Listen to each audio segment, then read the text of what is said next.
2교시 시작하겠습니다. 자, 우리 이제 윤리라고 하는 것은 우리 이제 사람의 옳고 그름을 판단하는 신념이 기초가 되어지죠. 윤리적인 행동은 개인은 물론이고 기업 조직, 나아가서 사회 전반에 영향을 미치게 되어집니다. 그래서 우리가 이제 기업 경영 과정에서 일어나는 의사 결정이라고 하는 결과는 예상과 다르게 다양하며 매우 복잡하겠죠. 그래서 이러한 의사결정에 대한 합리적인 접근 방법이 요구되어집니다.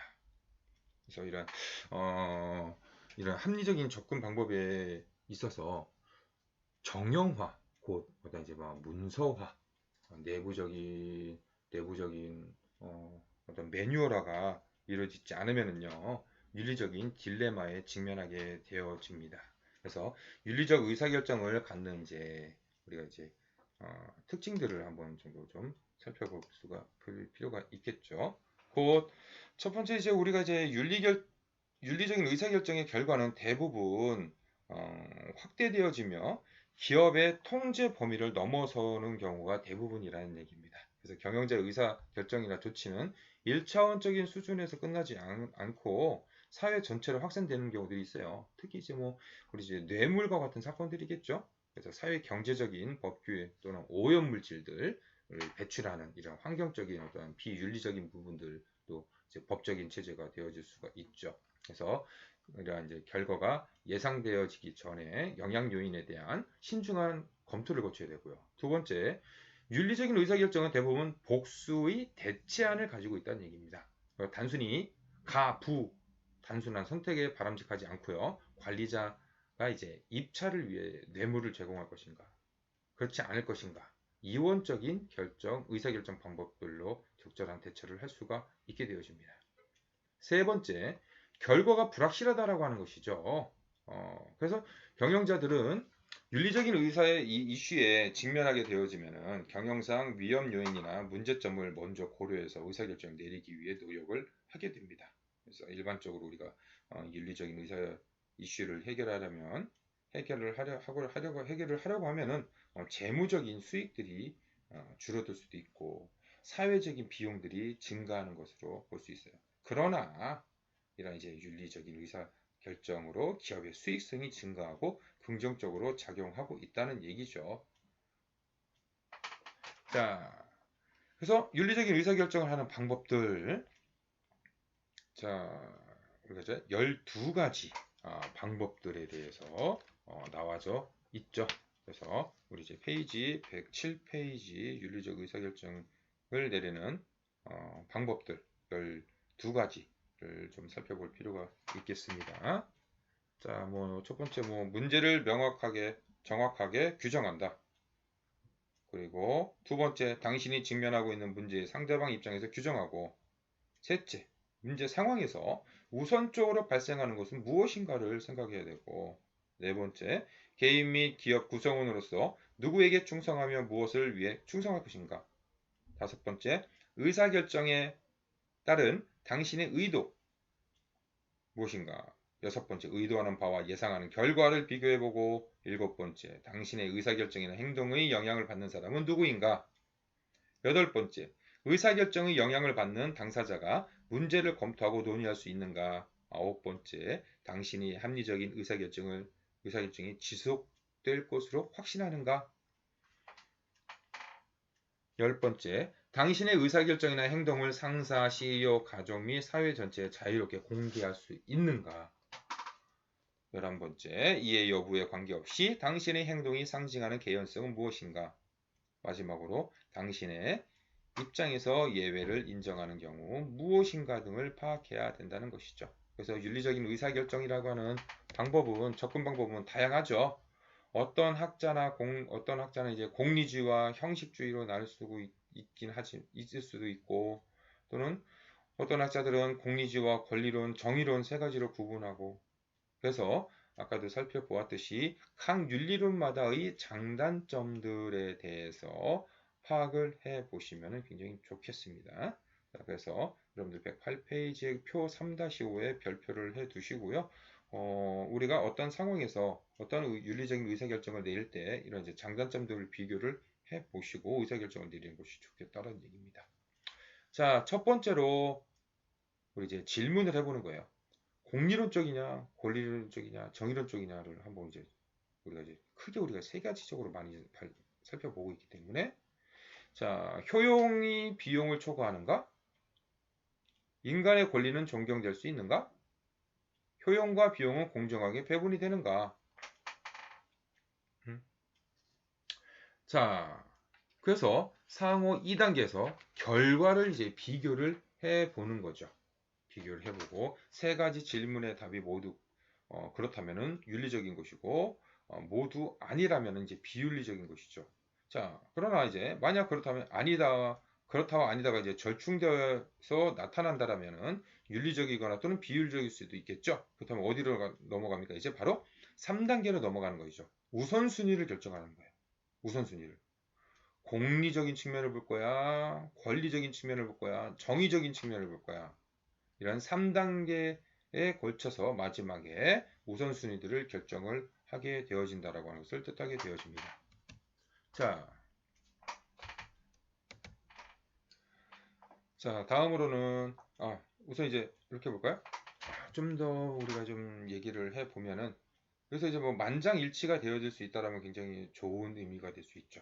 그래서 이제 경영자 이제 가치관이나 의사결정자 이제 개인적인 특성에 따라서 크게 달라질 수 있어요. 그래서 개인이나 기업의 의사결정 정책 또한 행동이 윤리적인지 아닌지를 판단하려면은 위에 공리론, 권리론, 정의론 등을 비교로 분석을 해 봐야 되겠죠. 그래서 만장일치의 규칙이 세 가지 문제 상황에 만장일치의 결론을 가져야 한다고 판단하기보다 한 가지만 윤리적인 경우에도 활용하는 경우들이 종종 있습니다. 그러니까 어디입니까? 이쪽으로 넘어오는 경우들이 대부분 많이 있다는 얘기죠. 많이 있다는 얘기예요. 무조건 이쪽으로 갈 수도 있고 이쪽으로 만장일치가 될 수 있다라고 하는 것을 볼 수 있는데 그렇지 않고 여기로 이쪽으로 넘어오는 경우들이 많이 있다는 얘기입니다. 자, 그렇게 되어지면은 만장일치 규칙이 작동하지 않았다는 얘기죠. 그래서 경영자들은 이제 공리, 권리, 정의론 중에서 조직에 가장 중요하다고 판단되어지는 것을 이제 평가를 하게 되어지는 겁니다. 그래서 이제 윤리적 추론이라고 표현을 하겠죠. 그래서 기업이나 이제 구성원들이 윤리적인 과제에 직면하게 되면 행동의 우선순위를 생각하게 되어지는데요. 예를 들면은 기업의 윤리적인 문화가 수단적이면 기업에 대한 비용과 효용을 중시하는 곳에 어디입니까? 공리론적인 측면에 그리고 그 결과로 다른 사람의 권리가 위협을 받거나 불공정하다라면은 어디? 권리론적인 측면이 나올 수도 있겠죠? 그래서 이런 불공정한 경우가 발생하더라도 비용 편익을 기준으로 해서 윤리적인 이슈를 결정하는 경향이 발생을 하기도 한다는 얘기입니다. 여기 어디입니까? 또는 정의론적인 측면으로도 발생할 수도 있겠죠. 그래서 비용과 편익 기준으로 윤리적인 의사결정을 하는 경우들도 발생을 한다는 것을 생각합니다. 그래서 이제 여기서 우선순위를 어떤 것을 결정을 할 것인지 이러한 이제 사회적인 환경, 여론 등 그래서 이제 우리 이해관계자들에 대한 어떤 이해들이 좀 필요하겠죠. 자, 다음으로 이제 윤리적인 어떤 의사결정을 제고하기 위한 프로그램들은 어떤 것들이 있는가를 살펴볼 수 있습니다. 이런 이제 의사결정에 대한 경영자 이제 윤리성 판단하는 기준이 되어질 수 있어요. 그래서 기업의 윤리 수준이 어느 정도에 따라서 달라지는데 이러한 윤리적 의사결정 모델이라고 우리는 표현을 해가지고 우리 이제 윤리적인 의사결정을 한번 해보는 겁니다. 그래서 이제 트레비노는 윤리적인 의사결정 이런 의사결정 모형은 다양한 관점에서 연구 결과를 보여주고 있다라고 좀 표현을 하는데 즉 의사결정 과정에서 개인의 지각과 기업의 문화, 상황 변수를 고려해서 모델을 제시를 해야 된다라고 하고 있습니다. 페렌과 그레샴은요, 윤리적 의사결정을 개인의 태도와 타인의 영향에 의한 상황 모델을 제시를 하고 있고, 헌트와 비텔은 윤리적 판단 기준 일반 이론 곧 여기입니다. 요거를 이제 헌트와 비텔은 윤리적 판단 기준에 따른 일반 이론을 발표를 했고요. 자, 이것은 경영자의 윤리적 의사결정은 의무론과 목적론 이 상호작용에 의해서 결정이 되어지고, 그리고 이제 기업의 윤리에 관한 의사결정 과정에서 경쟁 관계와 조직 문화 및 경영자의 가치관이나 경험 등의 다양한 환경 요인들이 작용을 하게 된다. 이렇게 좀 표현을 하고 있습니다. 자, 한번 보실까요? 보면은요. 문화 환경, 산업 환경, 조직 환경, 우리 개인의 환경들이 있겠죠. 환경들이 있으면요. 윤리 문제에 대해서 느끼게 되어지는 겁니다. 느끼는 거죠. 지각. 우리 느끼다라고 좀 표현하시면 편해요. 자, 그리고 여기에 따라서 이제 대안을 검토하고 대안 결과들을 추정할 수가 있겠죠. 그래서 문화적인 환경, 산업 환경은 의무론적인 규범을 만들어내고 이 의무론적 평가들, 자, 여기에 또 조직 환경과 관련되어 있고 개인적인 환경들과 되어져 있겠죠.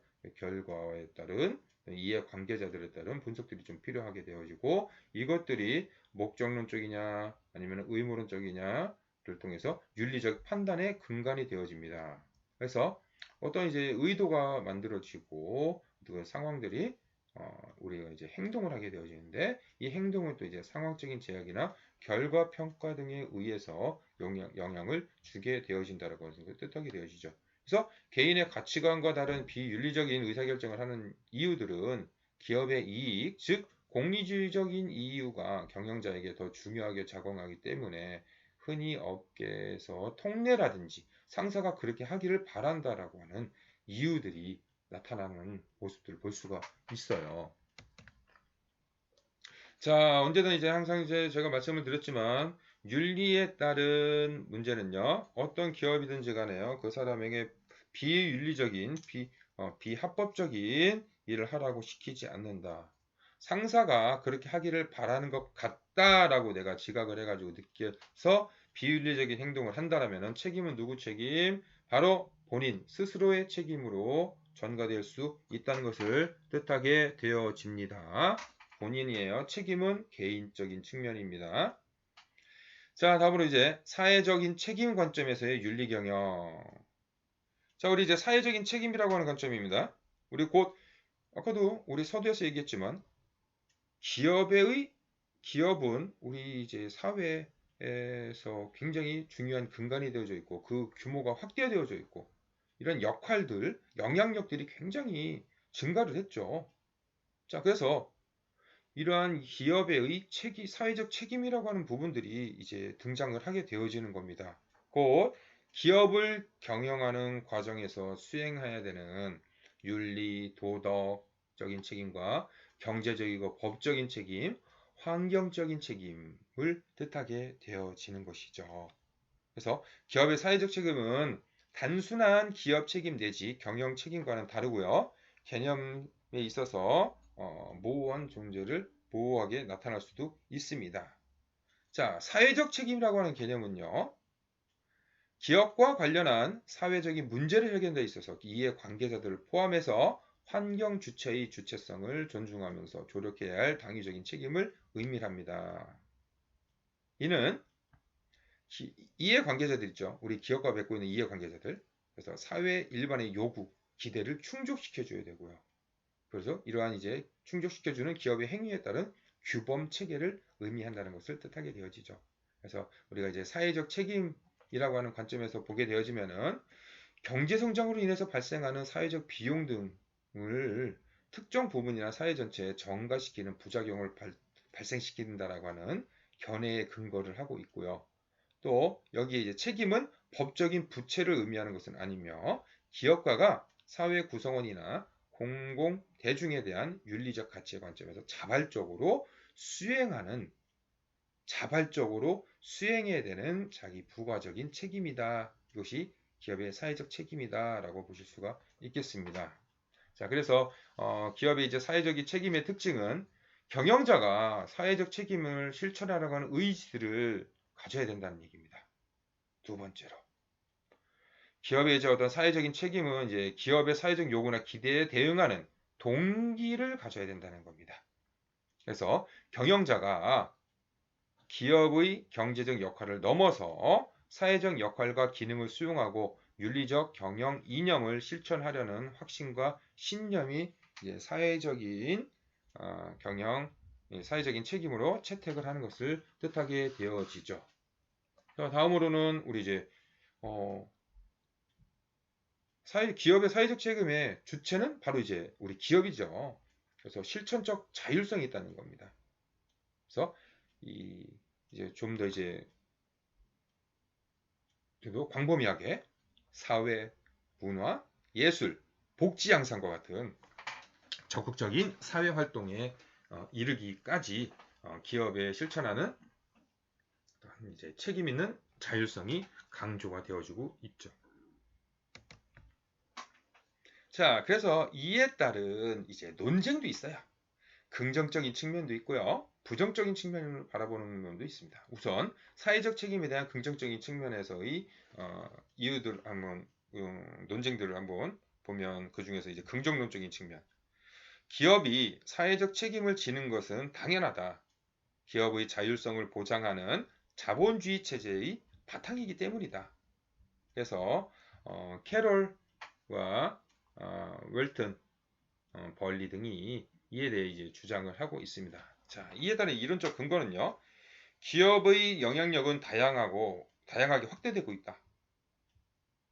또한 사회는 기업의 노동력을 제공하고 있고 기업은 사회 개혁 기능과 교육을 통해서 사회적 책임 수행 능력을 갖추고 있다. 그래서 만들어진다는 얘기죠. 기업은 생산 과정에서 여러 가지 공예 문제를 야기시키죠. 그리고 구성원은 기업에 소속되어 있는 동시에 기업 시민으로서 자격을 가질 수 있다는 겁니다. 곧 기업의 이익과 사회 전체의 복지를 모두 중시해야 된다는 것이죠. 여기에 기업의 자율성을 보장하는 자본주의 체제를 바탕으로 하고 있는 것이 이제 기업의 사회적 책임론에 대한 긍정적인 입장이고요. 다음으로 이제 부정적인 입장을 가진 측면에서 보면요. 우선 이제 뭐 밀턴 프리드먼이에요. 신자유주의 경제학파의 이제 밀턴 프리드먼인데요. 굉장히 유명한 학자예요. 노벨 경제학상을 받은 학자입니다. 그래서 기업에게는요, 사회적 문제를 해결할 의무가 없다. 기업에게는 이 극대화라고 하는 오직 하나의 사회적 책임만이 있을 뿐이다.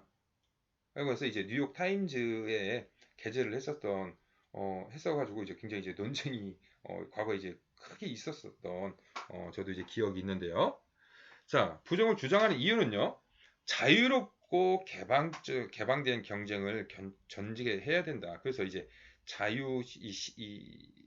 자본주의, 자유시장 경제 체제를 굉장히 주장을 하는 학자입니다. 그래서 기업은 사업을 위해 고안된 것이지 도덕적으로 실천하기 위해서 고안된 것이 아니다. 기업의 유일한 책임은 속임수를 쓰지 않고 주주의 이익을 극대화해야 된다.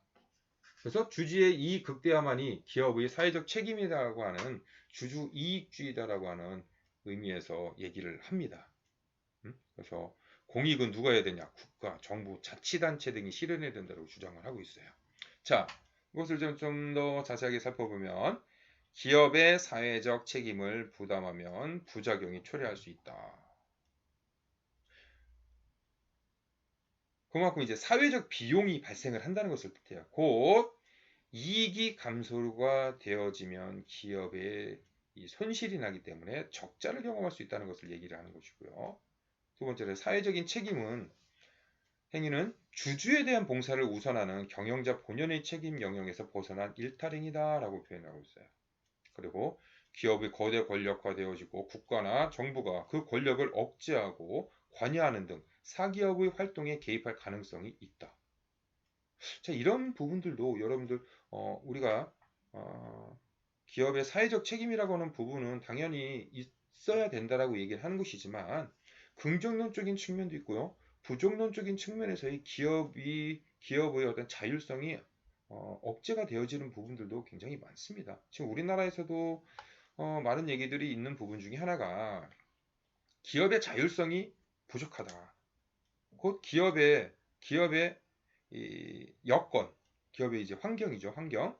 기업이 이제 자유롭게 할 수 있는 환경에서 우리나라가 그렇게 높은 순위를 나타내지 못합니다. 그러니까 기업하기 좋지 않은 나라라고 하는 인식이 굉장히 강해요, 우리나라에서도. 자, 기업의 궁극적인 목표는 이 극대화에 전념해야 된다. 함으로써 이제 이것이 이제 국민의 경제, 사회적 향상과 복지를 실현할 수 있다라고 얘기를 하고 있습니다. 자, 우리 이제 좀 더 살펴보면 이제 사회적 책임이라고 하는 관점에서 한번 보면 우리 이제 경제, 사회적, 환경적인 문제를 이제 복합적으로 또는 이제 종합적으로 고려를 하게 됩니다. 그래서 기업 시민 정신, 뭐 기업 윤리, 지속 가능 발전, 사회적 책임 투자 등 이런 이제 용어들이 굉장히 많아요. 기업의 사회적 책임과 관련된 용어들. 자, 그래서 우리가 이제 1980년대에 이어서 이해관계자 개념들이 도입되어졌고, 그리고 1990년대부터는 기업 경영 활동에 대한 기대나 요구 수준이 합법적으로 법률을 준수하는 수준을 넘어서 국가 사회의 발전과 가치를 공유하는 수준으로 바뀌고 있어요. 자, 그래서 보면은 처음에는 지금도 이제 계속 이제 그 넓은 의미에서 사용이 되어지는 것은 이제 기업 윤리, 박애주의, 자선 사업과 같은 의미들을 이제 많이 갖고 있죠. 여기 이제 1950년대부터 쭉 해서 기업 활동과 기업가의 사회적 책임. 드디어 이제 기업의 사회적인 책임에 대한 등장이 1970년대에 등장을 했고, 그리고 70년대 중반에 이해관계자 개념이 등장했고, 기업의 사회적인 성과가 80년대, 이제 80년대 중후반부터 기업의 청렴성, 90년대부터는 바로 이제 기업도 하나의 이제 시민으로서 이제 커다란 범주 안에 하나의 요소로서 들어갈 수 있어야 된다라고 하는 것을 뜻하는 기업 시민. 그래서 기업은 지속 가능 경영을 지속적으로 이루어져야지만 기업은 사회적 책임을 완수할 수 있다라고 표현을 할 수 있습니다. 제가 이제 우리 이제 수업에서도 처음에 이제 얘기를 했었던 부분 중에 하나는 뭐냐면은 기업은 기업이 시장에 존재하는 것만으로도 기업의 사회적 책임을 다하고 있다. 곧 경제적인 책임을 다하고 있다. 두 번째 단계로 넘어가면은 기업은 법적인 책임을 준수해야 된다는 얘기입니다. 세 번째로 기업은 자선적 활동을 해야 된다라고 하는 것으로서 기업의 고차원적인 사회적인 책임에 대해서 언급을 했었습니다. 자, 그래서 가장 중요한 것은 우선 기업이 지속적으로 시장에 남아 있어야 된다. 그것이 우선 가장 저차원이지만 기업의 사회적 책임을 다하는 것이다 라고 볼 수 있죠. 자, 그래서 이제 조금 전에 이제 제가 말씀드렸던 부분들에 대해서 다시 한번 말씀드리면 경제적 책임을 다해야 된다. 수익 내고 매출에 극대화시키고 비용을 최소화하고 전략적으로 의사결정하고 투자자에게 수익을 제공을 해야 된다는 얘기입니다. 두 번째 단계로 법적인 책임을 준수해야 된다는 거예요. 환경, 소비자, 법률, 종업원 보호 등 법과 제약들을. 그 다음에 이제 우리도 윤리적이라고 하는 것을 넣어보면은 법적으로 강제되지는 않지만 도덕적으로 기대되는 사회적인 규범에 따른 윤리적 리더십을 실천하는 기업을 운영해라. 자, 마지막으로 이제 저는 이제 요 세 가지를 얘기했죠. 이렇게 경제적인, 법적인, 자산적인 측면들. 그래서 이제 우리가 이제 배우는 내용은 바로 이제 윤리가 이제 실천화되어지는 것으로서 그것을 넣어볼 수 있다는 것을 뜻하게 되어집니다. 자, 자선적으로 이제 좋은 기업, 시민, 사회 환원, 지역사회 제공하는 프로그램. 그래서 교육, 건강, 문화, 예술, 지역, 시민 정신 또는 이제 지역사회 개선을 위한 참가와 박애주의적인 책임들을 가져야 된다. 기업이 지어야 된다. 그래서 이제 기업에서도 이제 많은 이제 어떤 이제 재단 또는 이제 캠페인 등을 운영을 하게 되어지면서 많은 활동들을 하고 있는 모습들을 보여줄 수 있습니다. 요즘에 또 뭐 공익 광고와 같은 것들도 있잖아요. 공익 광고들.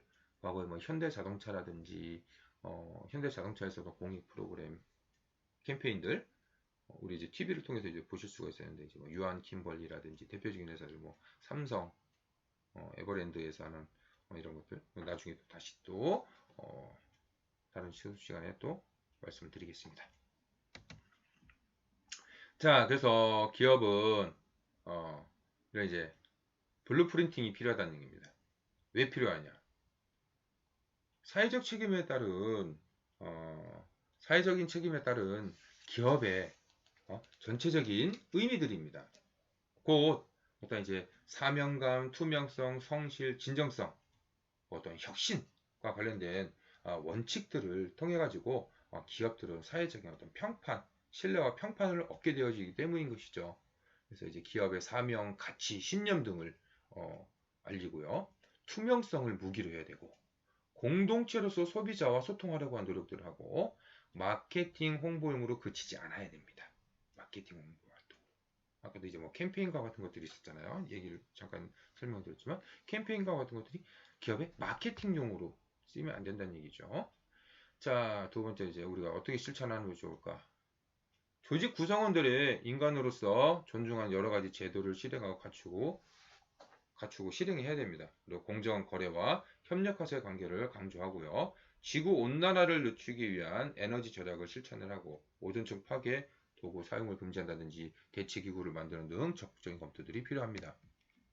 자, 윤리경영인의 모형은요. 이종영이라고 하는 분이 우리나라의 이제 뭐 대표적인 윤리경영을 이제 도입한 교수님이신데 윤리경영은 기업 이미지 향상, 종업원의 자부심 향상으로 이루어지고 고객 충성도, 판매 증가가 장기적인 이익으로 간다는 얘기입니다. 그래서 우리 이제 여기 내부적으로 보면은 종업원들의 작업 능률이 향상이 되고 전사적인 전 사원들이 품질 관리에 앞장서고 품질 향상, 생산성 향상을 통해서 장기적으로 이렇게 이미지와 종업원 내부 종업원들이 하면은 장기적인 이익의 발생을 한다. 우리 이제 저자인 김영복, 최만기 교수 등은 이렇게 이제 상호 관계들을 갖는다라고 봅니다. 상호 관계들을 집단 이해 집단들의 호응을 얻게 되면 이제 뭐 기업 이미지도 좋아지고 조직의 성과들로 이어질 수 있다. 기업 이미지는요, 조직 성과. 곧 가장 이제 출발점은 어디냐? 윤리경영인 거죠. 윤리경영에서 출발하는 겁니다. 윤리경영에서 윤리경영을 하면 이해 집단 호응이 있고 기업 사회 이미지가 좋아지고 조직 성과가 좋아진다. 이해 집단 호응이 있으면요 기업의 이미지가 좋아지고 기업의 이미지가 이해 집단들과 굉장히 좋은 관계를 맺을 수가 있다. 뭐 이러한 것으로서 차후 윤리경영은 곧 어디에 영향을 미치냐? 조직의 성과에 가장 직접적인 영향을 미칠 수 있다는 것을 뜻하게 됩니다.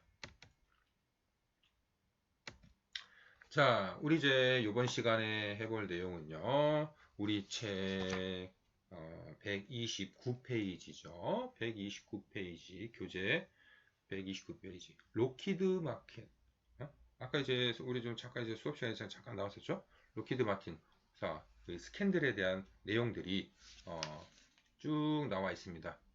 네덜란드 이제 왕족과의 거래 그리고 이제 일본 정부와 1972년에 있었던 일본 정부와의 이제 일본 항공 이제 항구와의 이제 계약 관계 또 이제 뇌물의 메커니즘이라고 하는 관계 곧 이제 2차 세계대전 때 2만 대의 전투기를 생산했었는데요.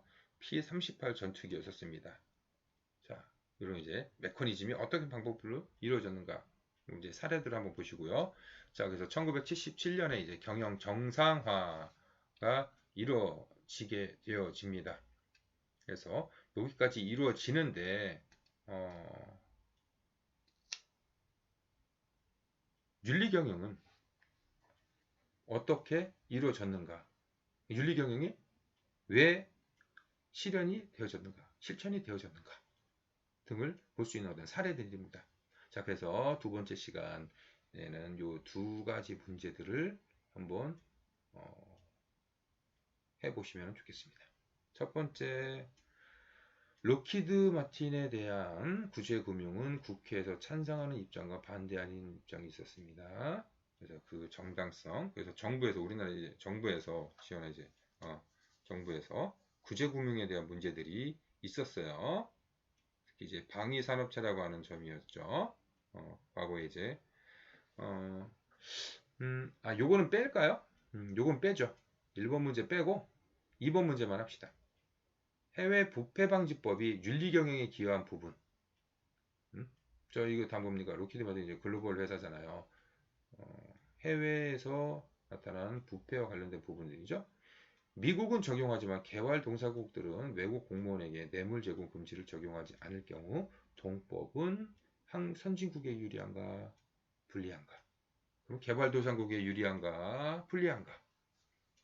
자, 요 사례를 케이스 스터디 2번 사례를 통해서 여러분들 2번 여기 2번 문제에 대해서 2교시 토론을 하시면 되겠습니다. 자, 오늘도 수고 많으셨습니다.